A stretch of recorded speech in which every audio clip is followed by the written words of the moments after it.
네, 오늘의 꿀잠을 위해 책을 읽어드리려고 왔습니다. 오늘은 세이노의 시리즈를 가지고 왔어요. 세이노 작가님에 대해서 조금 더 설명을 해보자면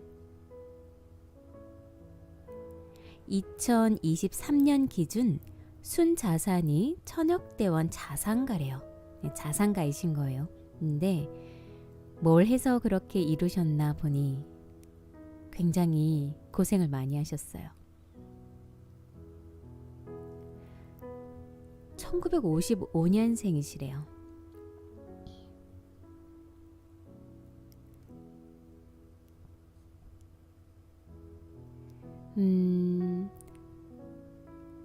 이제 군대를 가서 복무하는 동안에 군 부대에 있는 부동산 관리 업무랑 도서관 관장을 맡았대요.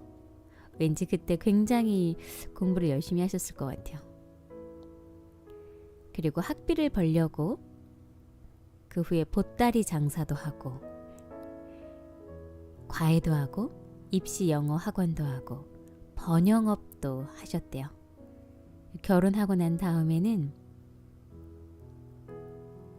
쉬는 날이 없이 낮에는 일하고 밤늦도록 공부하고 그렇게 하면서 의류업, 정보처리, 컴퓨터, 음향기기, 유통업, 무역업 이런 것들을 다양하게 하면서 자산을 모으셨다고 합니다. 그 다음에는 외환 투자도 하고 부동산 경매도 하고 주식도 하고 결국에는 안 한 게 거의 없으신 것 같아요. 이제 결국에 그런 일들을 많이 하면서 얻게 된 지혜와 지식에 관한 것들을 가르쳐주는 걸 되게 좋아한대요. 사람을 가르치고 깨우치는 것을 좋아하신대요. 가장 싫어하는 거, 접대 술자리 이런 거 싫어하신다고 합니다. 네, 세이노는 누구인가 라는 글이 있어서 가지고 왔어요. 그리고 오늘의 주제는 천재 앞에서 주눅 들지 말라.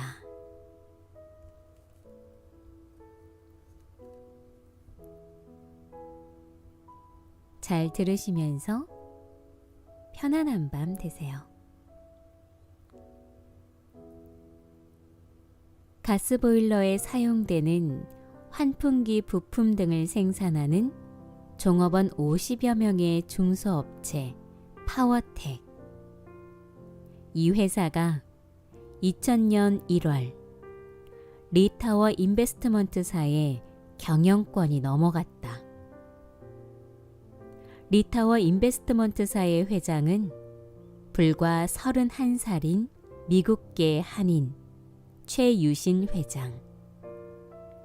미국 하버드에서 경제학을 전공했고 자딘 플레밍 증권사에서 기업 인수 합병 업무를 담당하다. 스미스 바니은행 한국지사를 거쳤으며 98년에 하버드 후배들을 긁어모아 회사를 설립했다. 그의 아버지는 한국 경제계 유명 인사이다. 최 회장은 파워텍의 경영권을 넘겨받자마자 그 회사를 아시아 지역 인터넷 벤처 회사들을 인수합병하는 투자회사 리타워텍으로 탈바꿈한다고 발표했고 리타워텍은 현금 투자는 거의 없이 주식 스왑을 통해 여러 기업들을 인수하면서 지주회사로 변신한다. 그리고 리타워텍은 역사상 최대의 외자 유치라고 하는 13억 5천만 달러의 외자 유치 계획을 발표한다. 2000년 7월 21일 13억 5천만 달러가 해외에서 들어왔지만 그 돈은 불과 3시간 만에 다시 해외로 빠져나갔다. 그 자금은 하루 0.3% 이자를 주기로 하고 3시간 빌린 초단기 외화 자금이었다. 어쨌든 리타워텍의 주가는 2000년 1월 4일 2,415원에서 35일 연속 상한가라는 기록을 세우면서 5월 18일에는 36만 2천원에 달하게 된다. 누군가 떼돈을 긁어 모았다는 말이다. 주가는 얼마 후 곤두박질 쳤고 2001년 금감원에서 검찰에 수사 의뢰하고 어쩌고 하였지만 주목할 만한 특별한 일은 일어나지 않았다. 나는 리타워텍 관련 기사를 보면서 참 대단한 천재들이라는 생각을 떨칠 수 없었다. 무엇보다도 나는 죽었다 깨어나도 1조 5천억 원에 달하는 외화를 3시간 동안 빌리는 방법은 생각하지 못한다.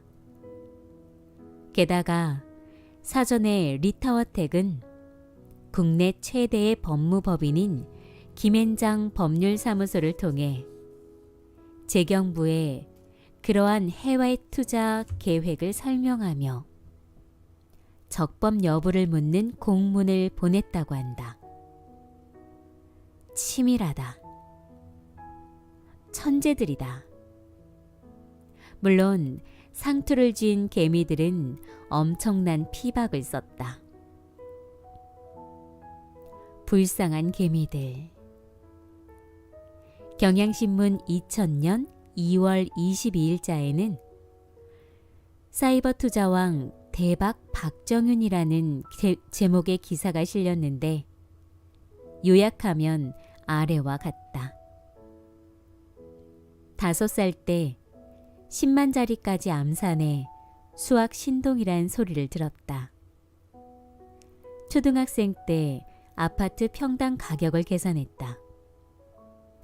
삼수를 하던 때 서울 강남의 아파트 값이 평당 1,000만 원까지 폭등하자 부모님에게 아파트를 빨리 팔아야 한다고 권하기도 했다.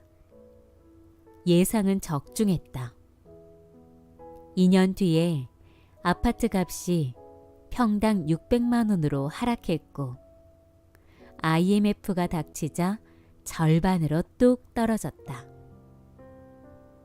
아파트를 600만 원에 처분한 부모님은 아들의 말에 귀 기울이지 않은 것을 못내 아쉬워했다.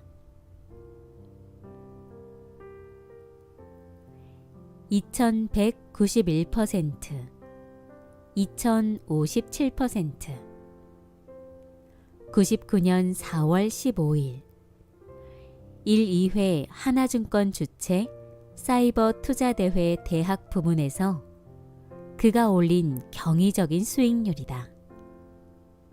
1,000만 원의 종잣돈으로 사이버 매매를 통한 실전 투자를 해 2억여 원을, 660만 원을 투자해 1억 4천여만 원을 벌었다.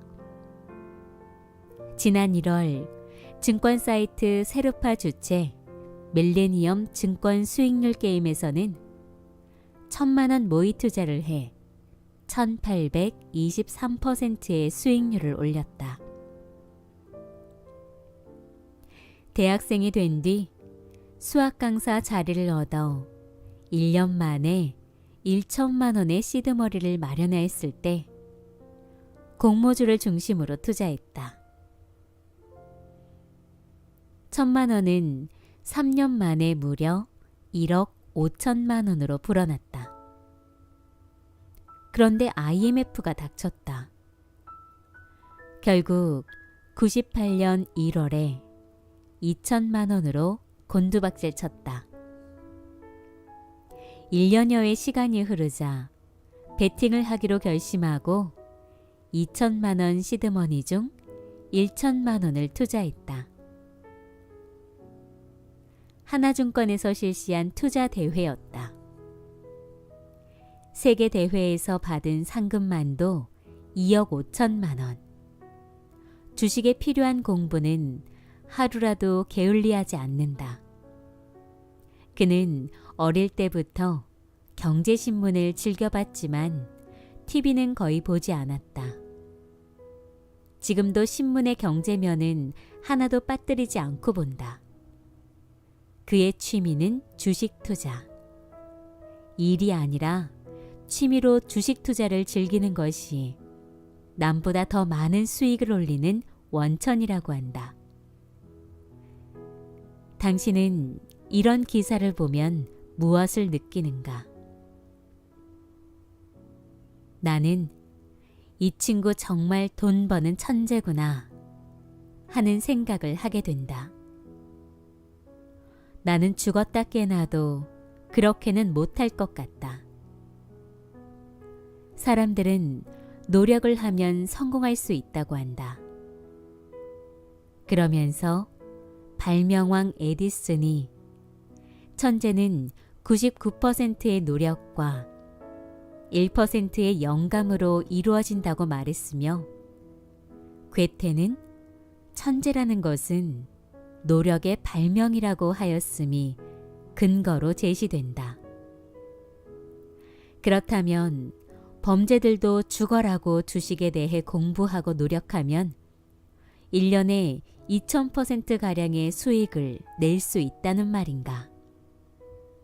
어렸을 때는 정말 노력만 하면 그렇게 천재 비슷하게 될 수 있을 줄 알았다.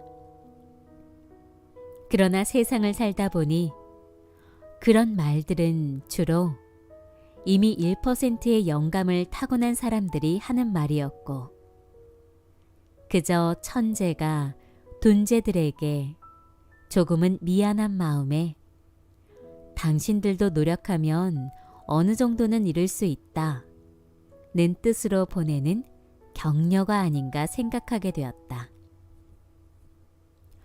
국어사전에서조차 천재를 타고난 뛰어난 재주 또는 그러한 재능을 가진 사람이라고 정의할 뿐 노력의 결과라고는 말하지 않는다. 영화 아마데우스를 보았는가? 죽도록 성실하게 노력하지만 끝내 영혼을 울리는 음악을 작곡하지 못하는 살리에르. 그리고 망나니처럼 생활하면서도 타고난 재능으로 인해 감동적인 음악을 아주 손쉽게 만들어내는 모차르트. 천재 모차르트 앞에서 살리에르가 느끼는 열등감과 시기심. 나 역시 천재들을 보면 언제나 열등감과 시기심을 느낀다.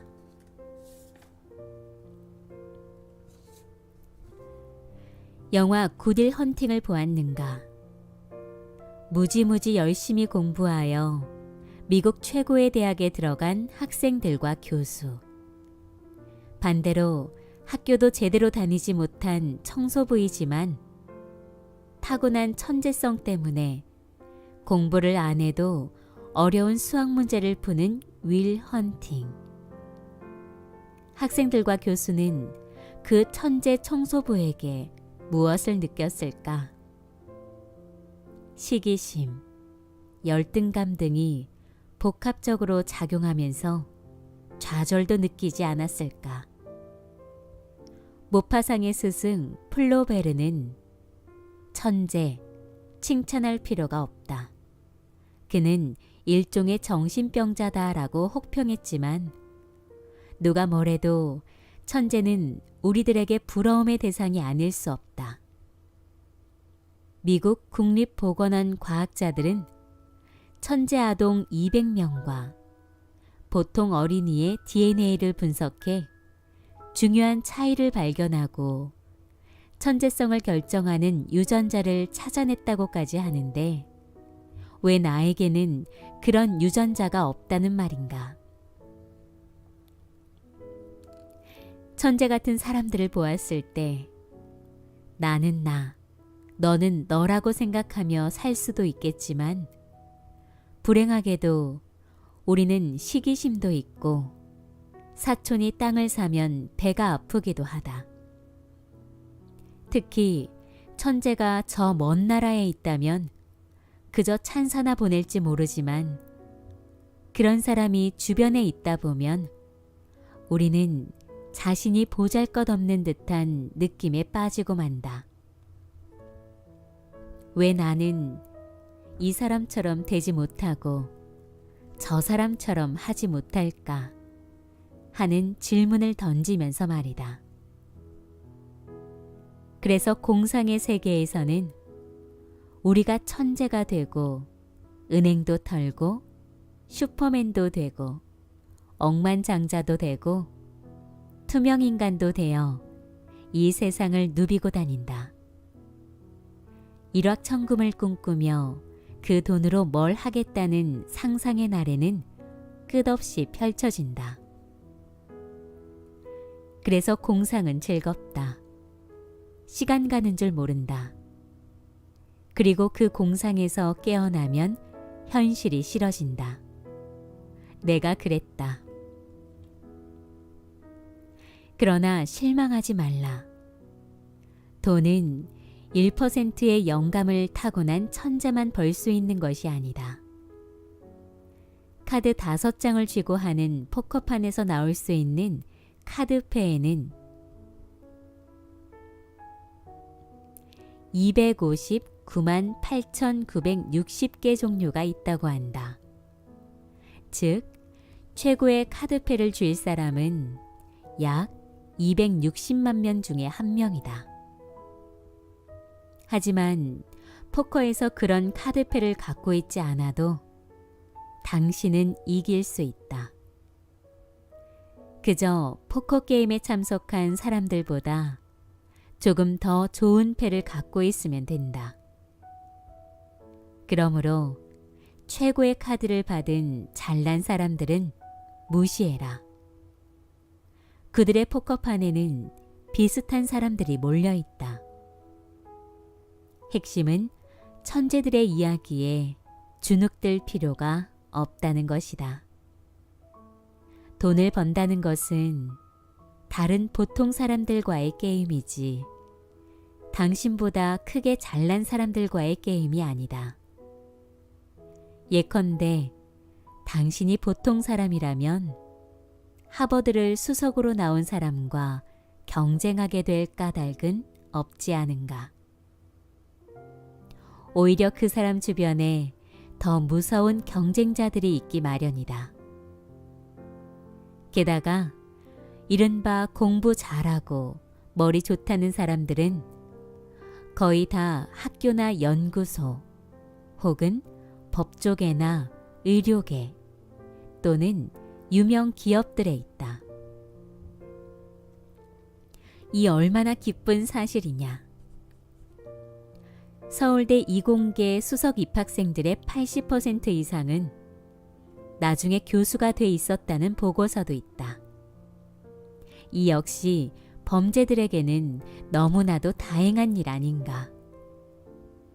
당신이 보통 사람이라면 교수나 의사 혹은 변호사와 경쟁할 까닭은 없지 않은가.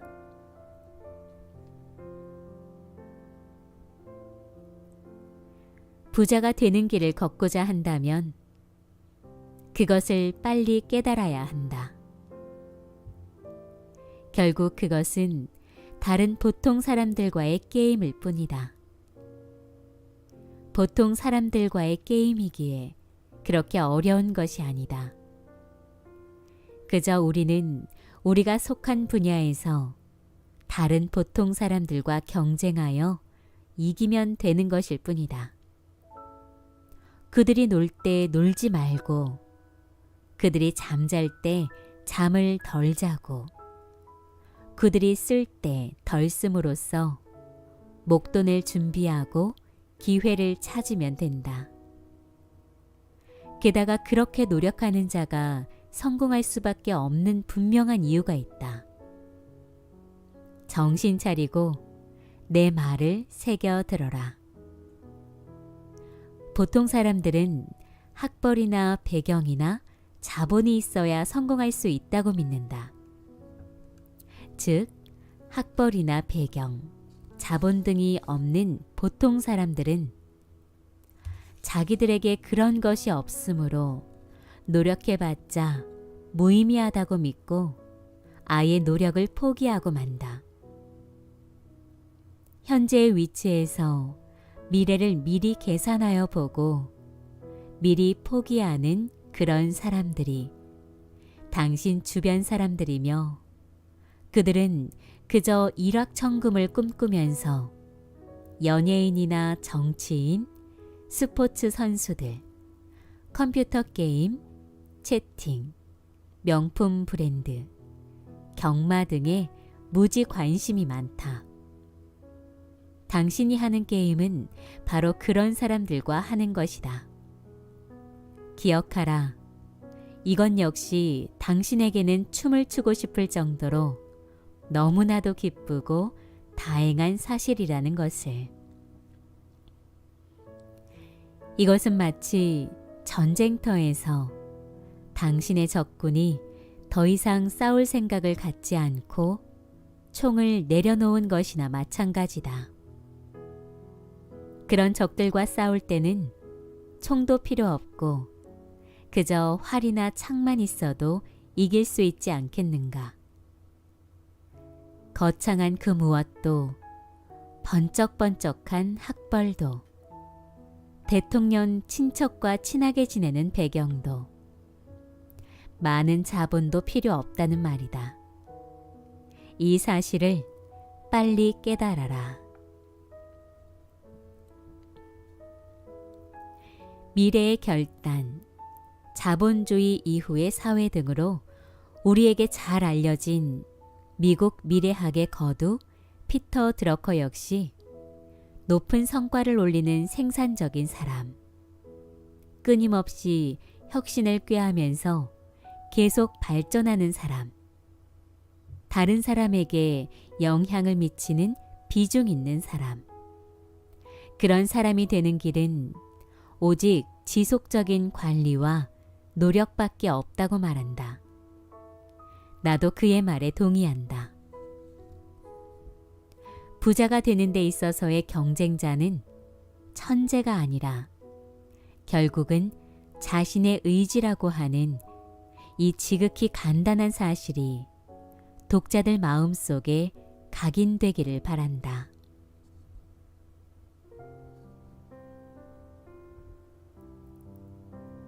엄청난 부자들의 신화 같은 이야기에 초라해야 할 필요가 없다. 특히 아무개 경영자가 보유하고 있는 주식 총액이 얼마라는 등의 기사는 전혀 믿을 것이 못 된다.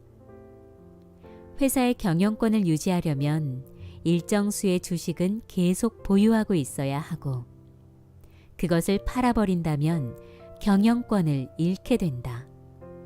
즉, 환전성이 약하다. 게다가 주식 가격이 정찰가로 매겨져 있는 것도 아니다. 비상장 회사 주식인 경우에는 그 가치를 자기 마음대로 부풀릴 수 있다.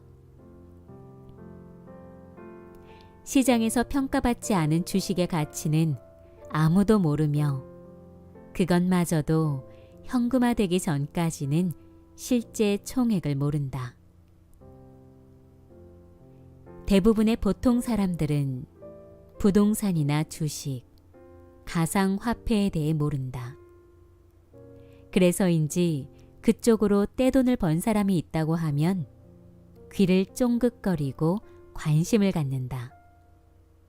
문제는 자기 학습을 통해 배우려고 하는 게 아니라 떼돈을 벌었다는 사람들의 투자 조언을 우선시하면서 따라하려고 한다는 데 있다. 자기가 얼마나 부자인지 보여주려고 과시하는 사람들은 절대 믿지 마라. 부동산 고수로 알려진 사람이 임장 비용으로 수십, 수백만 원 내라고 하는 거, 그 사람이 당신 돈으로 부자 되고 싶어 하는 거다. 네, 오늘의 Say No의 가르침이었습니다. 자수성가하신 분이라서 아마 엄청 치열하셨을 것 같아요.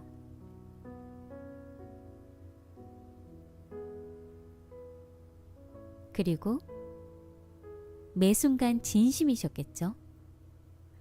일을 하고 공부를 한다는 것 자체가 굉장히 쉽지 않잖아요. 내 잠을 줄여서 내 생명을 막 이렇게 갉아먹는 것 같은 그런 느낌이 들 수도 있거든요.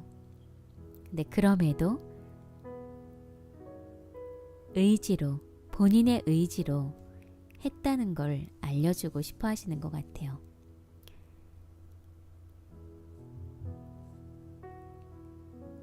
천재들을 부러워하지 말고 시기하지도 말고 주눅들 필요가 없다. 우리가 같이 싸워야 할 사람들은 그 사람이 아니다.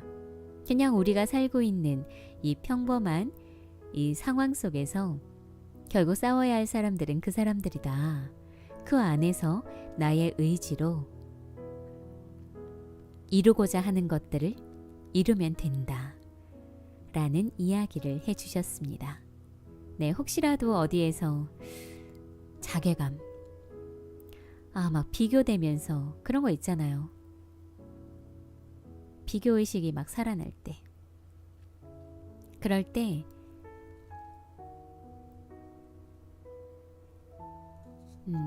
생각하면 좋을 것 같습니다. 네, 오늘도